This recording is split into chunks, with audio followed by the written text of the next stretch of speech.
Oh, Jim. You had to go out there and do it, Jim. We have multiple pieces of information about the Vancouver Canucks that we need to talk about. And honestly, I don't know how to respond. Let's just react and reply to it on the spot. I'm going into this video unfiltered, unprepared. I saw all the comments. I just haven't really had the time to internalize it. But earlier this morning, the Vancouver Canucks did put out a statement on their Twitter account. Thank you, Canucks fans. Courtesy of Jim Rutherford. Let's go out there and read this.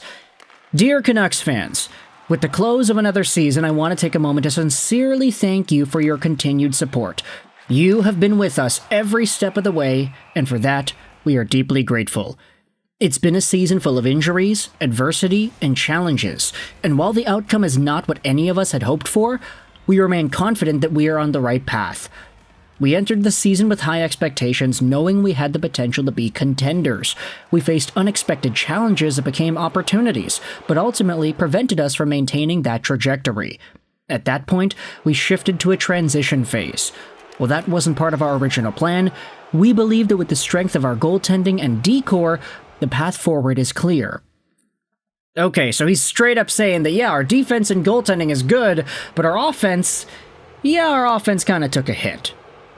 There are many areas we'll proudly continue to build on. Defensively, our structure has significantly improved, and we are confident this area will continue to strengthen with experience. Our goaltending has provided stability throughout the season and remains a key part of our foundation. We've also seen strong leadership emerge under Captain Quinn Hughes, whose maturity and dedication have set the tone both on and off the ice. We have a young team, and our young players stepped up for us in a big way this year, showing great promise for the future. The Abbotsford Canucks also had a strong season, finishing with 92 points, another encouraging sign for the organization. Now, it is interesting how specific this statement is, diving into the key parts that actually contributed to Canucks' success and things that need work. The offense. The offense needs work. This offseason is important, and our players have been directed to approach their training with increased urgency and intensity to ensure we start off on the right foot next season.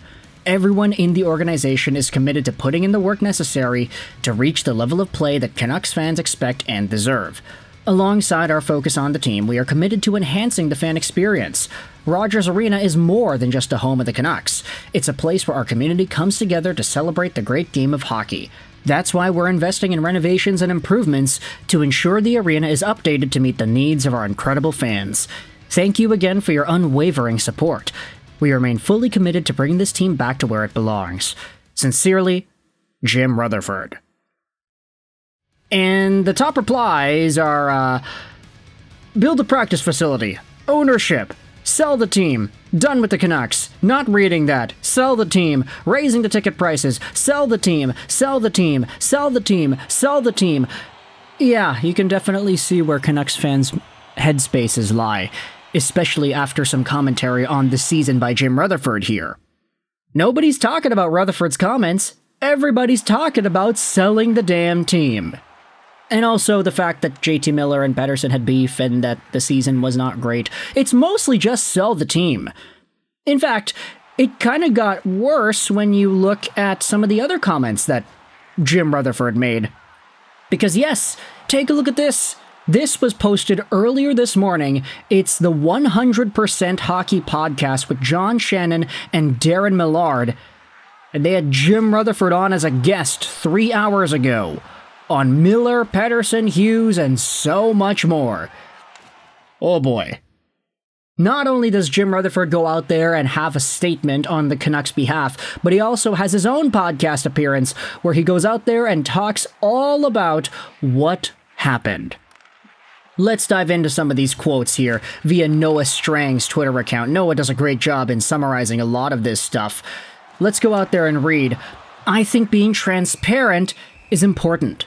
Our fans and media want to know what's going on, and of course, I can't tell them everything, but I like to tell them as much as I can.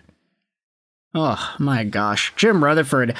Yeah, he's been transparent the whole time, maybe a little bit too much so, but that's a conversation for another video.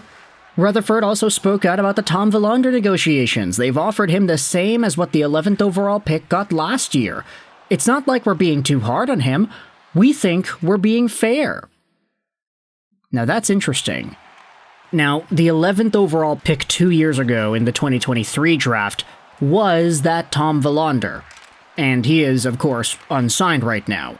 If you head over to the 11th overall pick last year, though, the 2024 11th overall pick, that was Sam Dickinson out of the San Jose Sharks organization.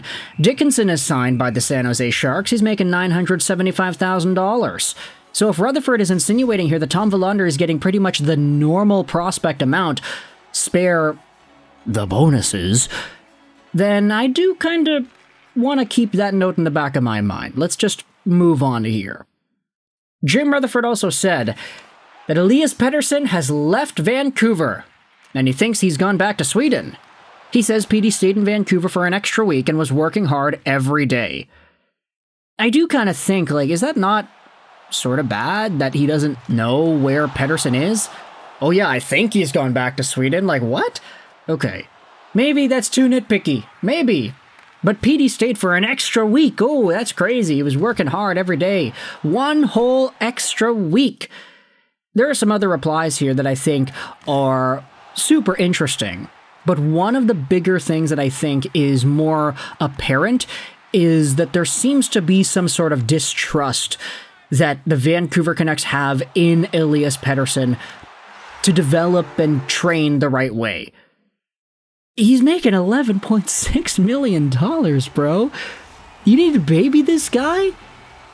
This is the kind of guy that you gave that money to? Now you're going to be watching him like a hawk, trying to see, oh yeah, is he training? Is he working out? Please stay here. Please don't go back to Sweden. If you're not confident in your $11.6 million superstar to do the things that an $11.6 million superstar can do, then is he really in the caliber of an $11.6 million superstar? I don't know.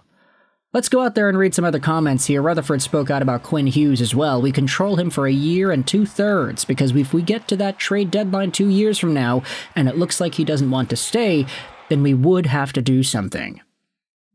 So, yeah, Rutherford speaks out about trading Quinn Hughes in 2 years, depending on whether or not the tides are turning in the right direction. That's certainly fun to go out there and talk about. Let's go. Noah Strang even wrote an article on Daily Hive about it. Rutherford talks about trading Quinn Hughes.